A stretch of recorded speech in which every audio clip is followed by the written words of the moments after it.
Olá pessoal, seja bem-vindo ao canal Conhecimento Aplicado. Hoje iremos dar continuidade ao nosso curso totalmente gratuito de injeção eletrônica e a aula de hoje não será basicamente uma aula, será um bate-papo, não preparei nenhuma aula, mas aqui eu vou trazer informações extremamente importantes sobre os códigos de falha e o que é a rede CAN e por que ela foi criada. Então se você já gostou da proposta do vídeo, não esquece, deixa aquele like, se inscreva no canal que isso ajuda bastante ao canal continuar crescendo. Então, sem mais demoras, vamos nessa para o nosso bate-papo aqui. Quando a gente pensa no sistema de injeção eletrônica, a gente acaba muitas vezes esquecendo as origens do veículo, né?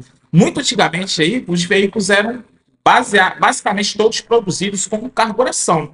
Então, quando você precisava fazer o diagnóstico no veículo, baseava-se basicamente na experiência do profissional que estava ali fazendo o diagnóstico. Bem como o sistema de ignição, que era totalmente mecânico, aquele sistema de distribuidor, com avanço a vácuo, avanço centrífugo, não existia muita eletrônica embarcada ali. Contudo, a produção de chips, transistores, MOSFETs, bem como normas de emissões, de controle de emissões, fizeram com que o veículo basicamente tivesse que, por obrigação, se tornar a injeção eletrônica. Então foi um combinado da evolução tecnológica como também a imposição legal do controle de emissões fizeram com que em meados ali dos anos 90 ali, todos os veículos começassem a ser produzidos com injeção eletrônica.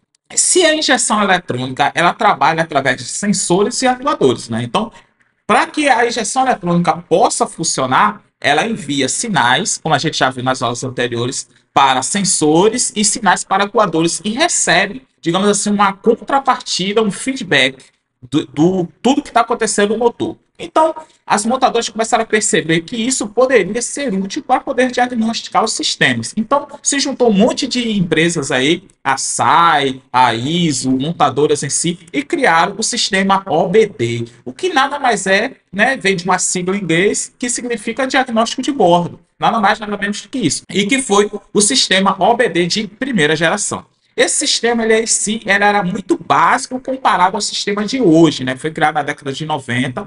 E com a evolução dos veículos, novos sistemas foram aparecendo nos veículos que antes não eram obrigatórios, como ter airbag, como ter controle de tração, como ter sistema de ABS e vários outros sistemas.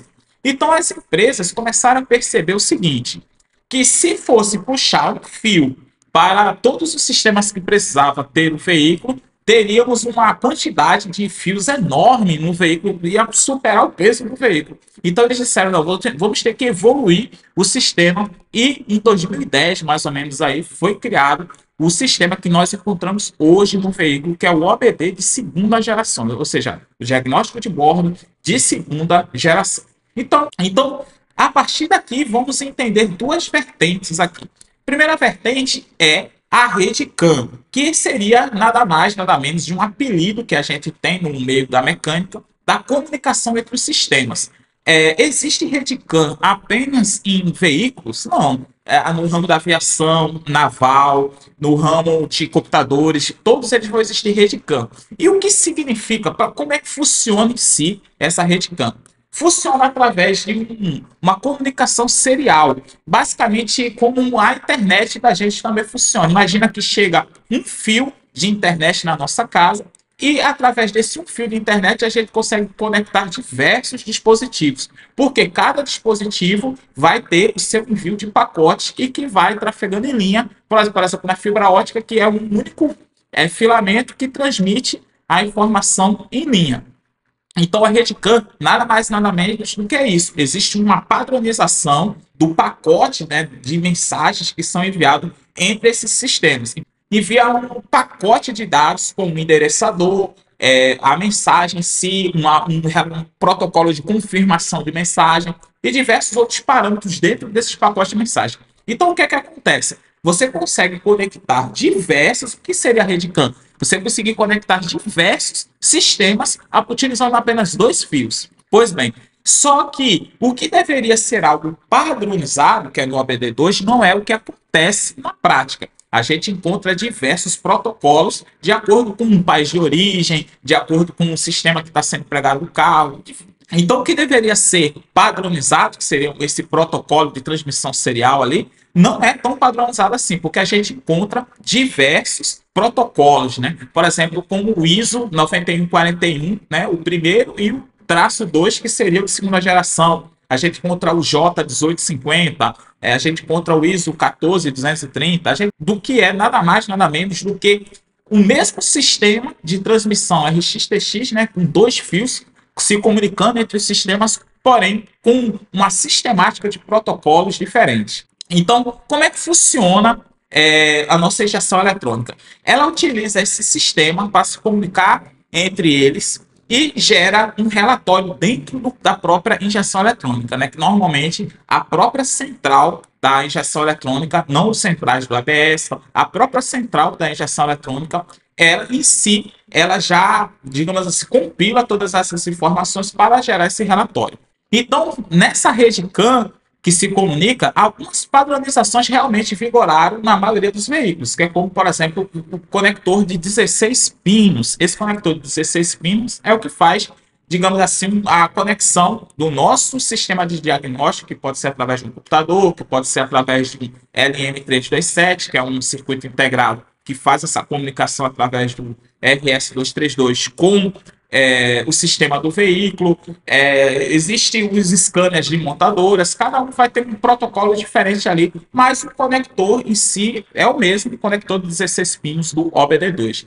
E é tão despadronizado, podemos dizer assim, que cada protocolo, como eu já tinha falado, o J1850, o ISO 14230, o 9141, vai ter um posicionamento na conexão diferente. Os únicos que são, digamos assim, padronizados certinho são os conectores, os pinos 4, 5 e 16, que são negativo, né, da bateria, aterramento da carcaça, e o positivo de 16 volts. O resto, todo mundo ali, digamos assim, tem um posicionamento dos fios diferente, bem como as suas próprias nomenclaturas.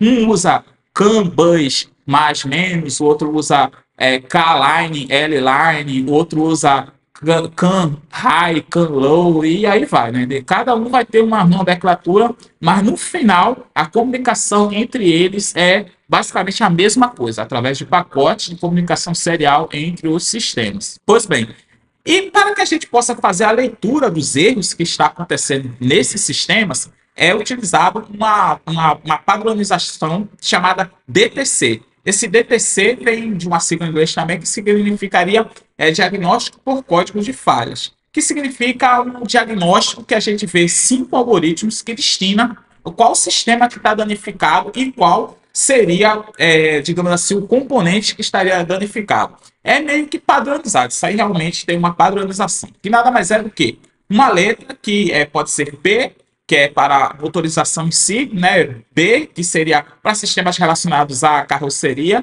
C, relacionado a sistemas do chassis em si, né? Identificação do veículo, e U, que seria justamente o network, a comunicação entre esses sistemas, né? Que é a comunicação, como a gente apelidou, de rede CAN, né?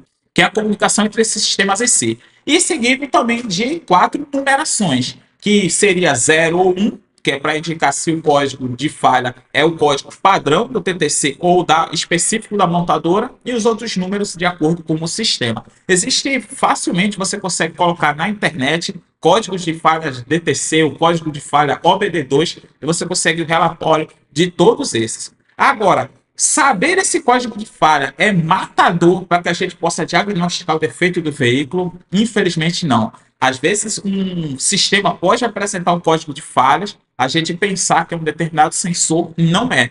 Então, por isso, hoje, o diagnóstico com o osciloscópio está tomando tanta popularidade, justamente porque, através do osciloscópio, a gente consegue identificar o sistema, né, o gráfico que forma padrão do sistema funcionando. Então, imagine que um sensor de rotação, um sensor de fase, um sensor indutivo, um sensor de efeito Hall vai ter uma padronização no gráfico. O que é realmente como o pessoal que já trabalha com eletrônica já está bem acostumado a fazer. Vê um circuito integrado numa placa de circuito e vai verificando com o osciloscópio ali para poder identificar se a padronização está fora daquilo que é esperado.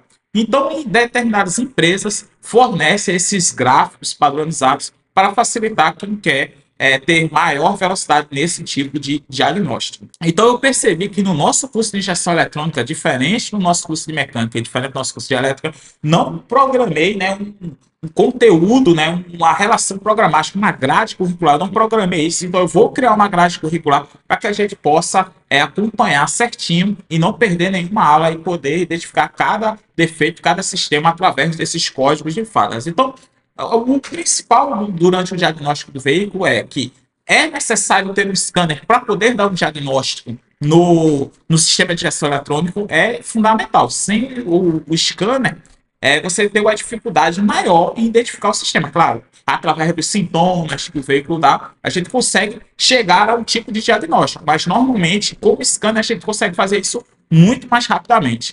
E o osciloscópio, ele ajuda a complementar ainda mais, a dar mais precisão de diagnóstico. Então, nas próximas aulas, eu irei trazer os códigos de falhas mais comuns e o diagnóstico deles utilizando o scanner e o osciloscópio para que a gente possa ler e interpretar tudo que está acontecendo. Então, muito obrigado por assistir até aqui. Não esqueça de olhar nosso site, se inscrever lá para receber novas novidades.